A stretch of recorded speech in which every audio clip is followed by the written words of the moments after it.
Picture this. The people most likely to lie to you are not strangers, but the ones you trust the most. Your partner, your closest friend, maybe even your own family.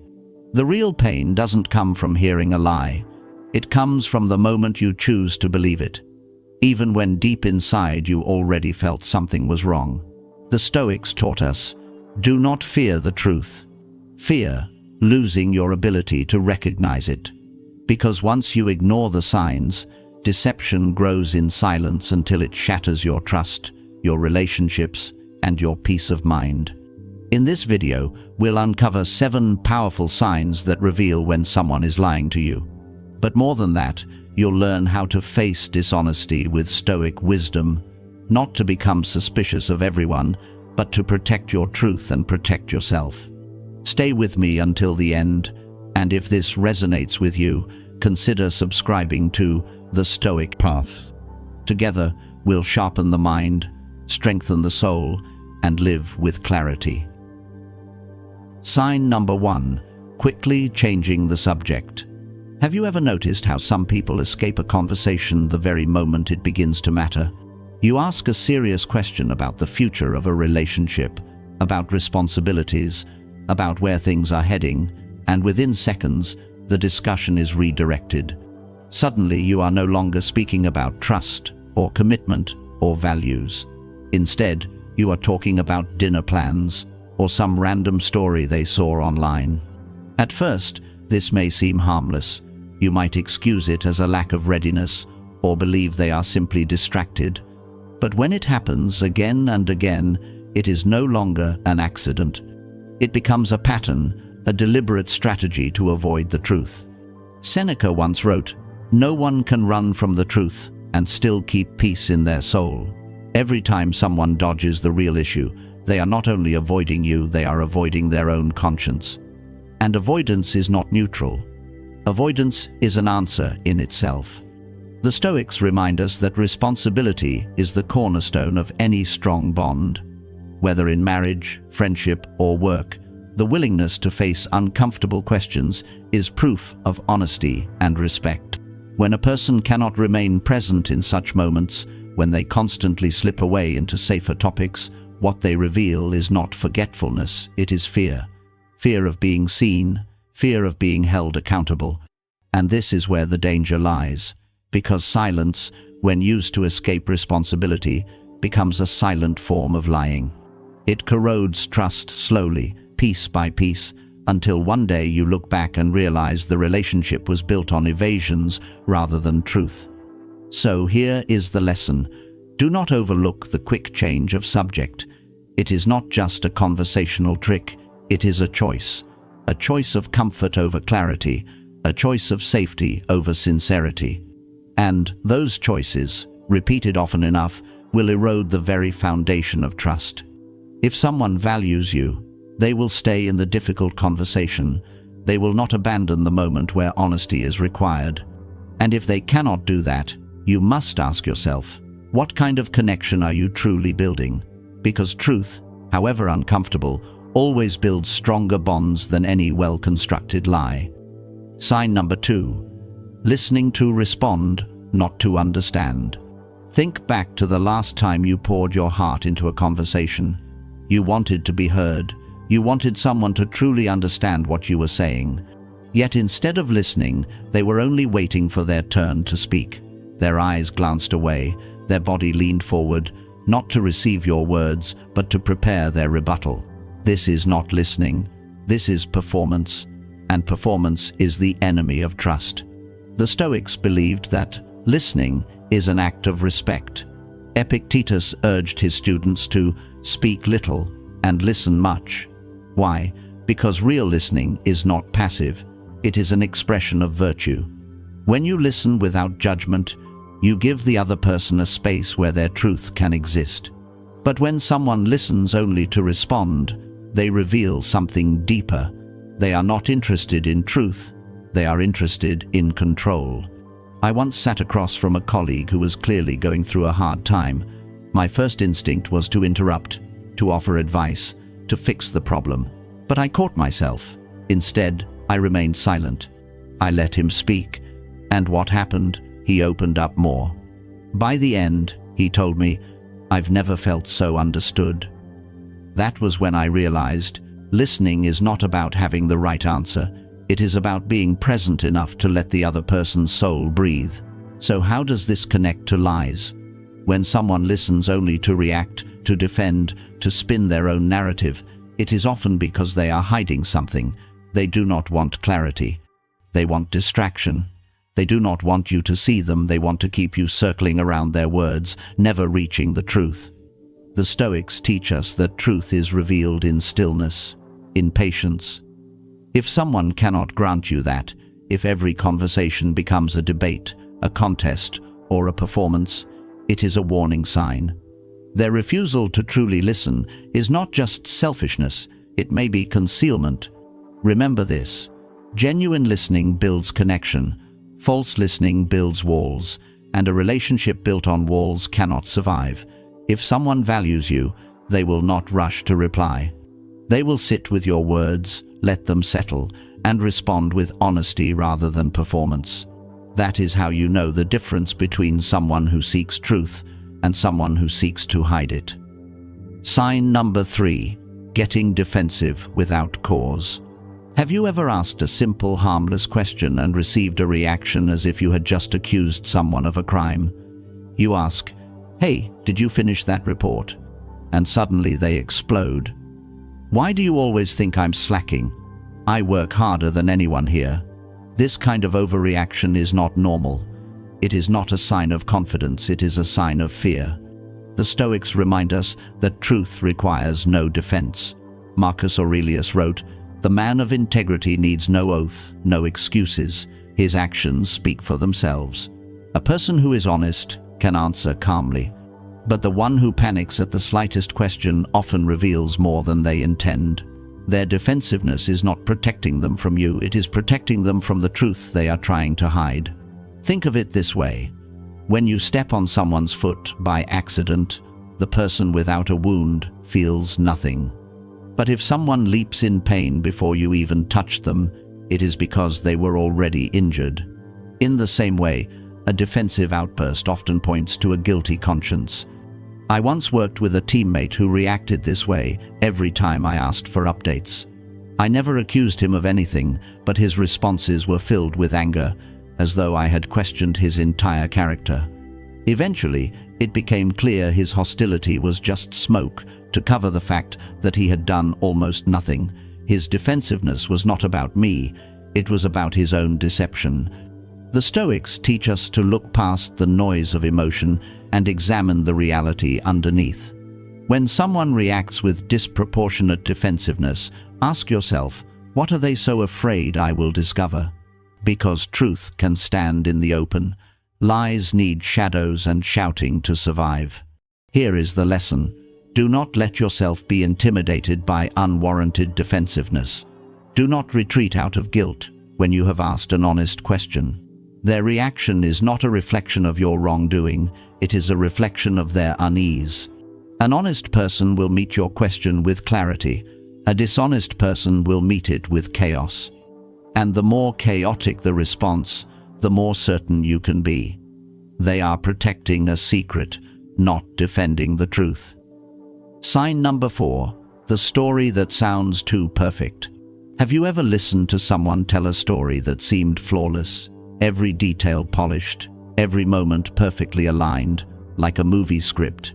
They describe the exact time, the exact place, the exact words spoken, as though life unfolded like a stage play. And for a moment, you almost believe it, until you remember that reality is never that neat. The Stoics remind us that truth is often messy. Life does not follow a script. Things go wrong, details get forgotten, memories overlap. Seneca once wrote, "Truth is simple, falsehood is complex."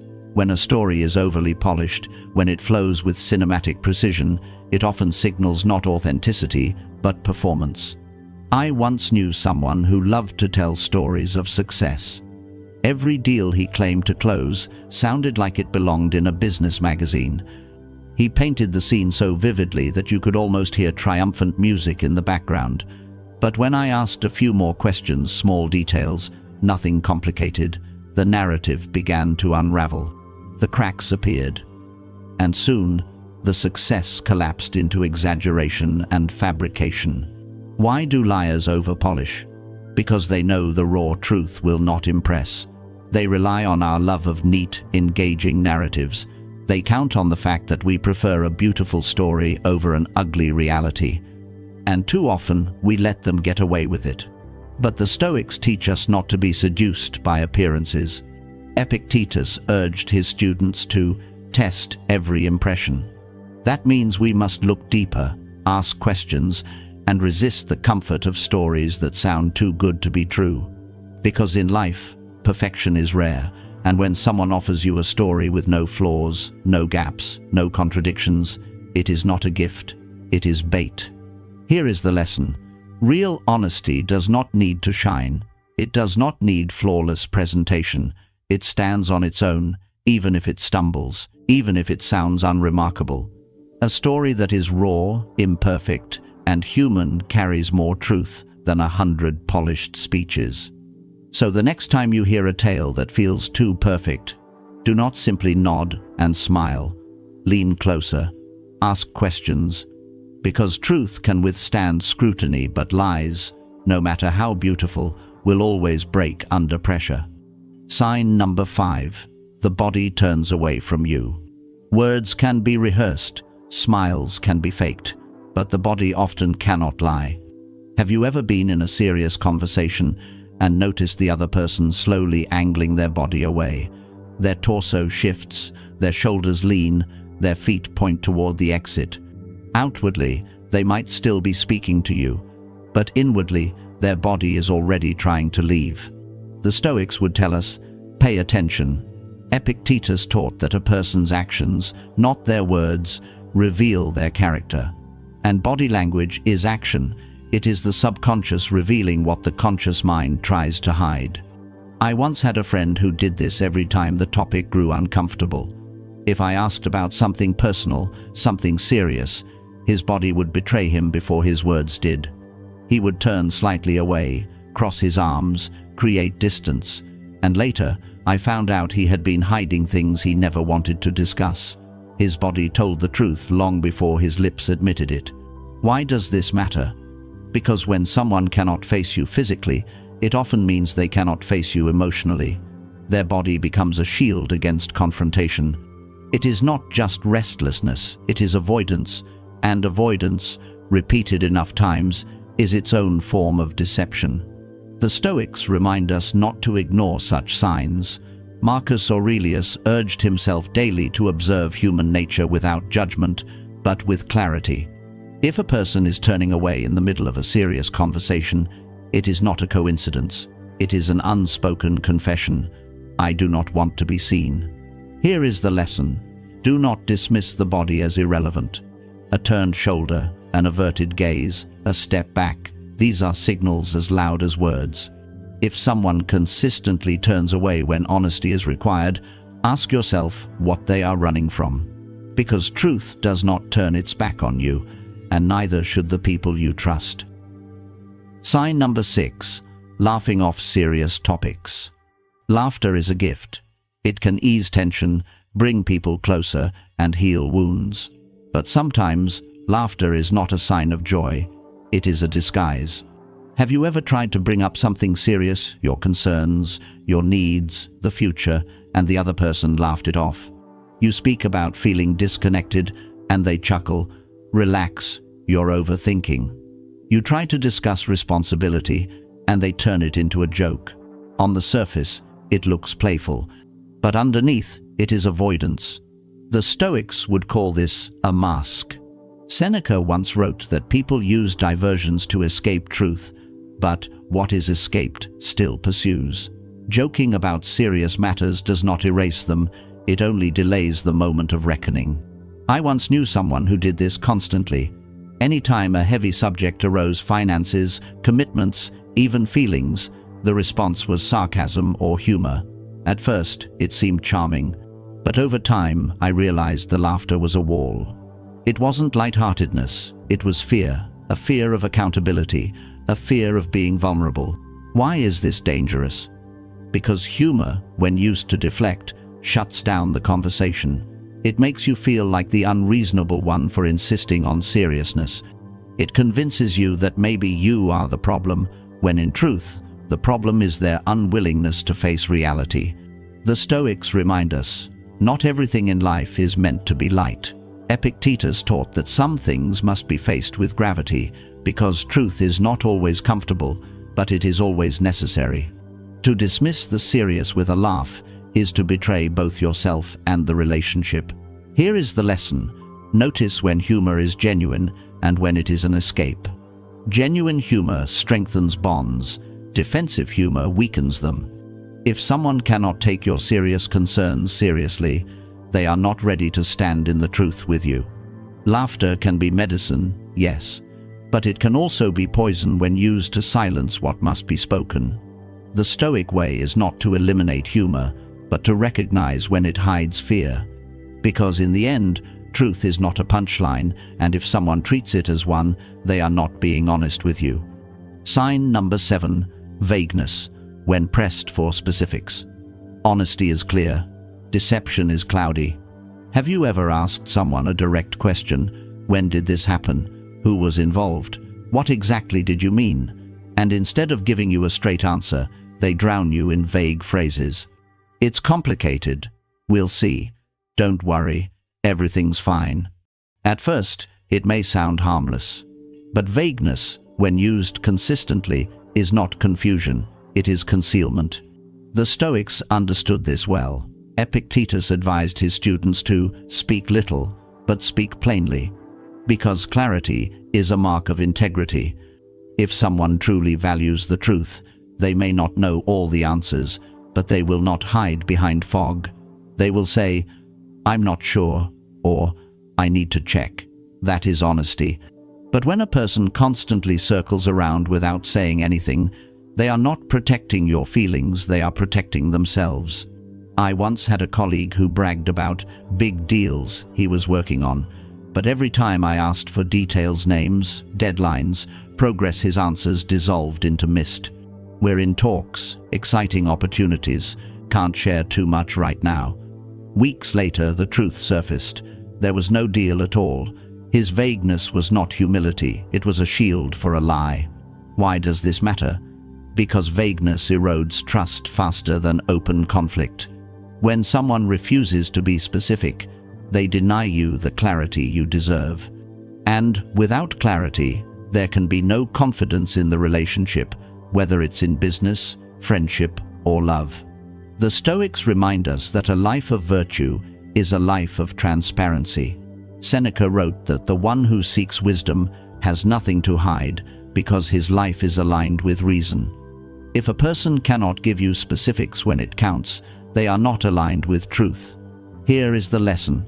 Do not settle for vague half-answers. Do not let politeness silence your need for clarity. The honest will never fear a precise question. Only deception dreads the details. When someone chooses vagueness over truth, ask yourself, what are they building with you, trust or illusion? Because in the end, relationships built on fog always collapse in the light. Conclusion. Most people think lying only means speaking a falsehood, but deception is far more subtle. It can be avoidance. It can be laughter that hides discomfort. It can be a story polished to perfection. Or it can be silence, a refusal to face the truth. Marcus Aurelius reminded himself each day, live in truth, for truth is part of nature. Falsehood is the disease that destroys the soul. So take this as your reminder too. Watch closely. Listen not only with your ears, but with your heart. When you see these 7 signs, do not rush into anger, and do not lose your calm. Remember, you always have the power to choose truth, even when others choose deception. Now I want to hear from you. How many times have you ignored these signs, and what did it cost you? Share below, and if this message resonates, like the video and subscribe for more Stoic wisdom. Type "I choose truth" in the comments to commit to your journey.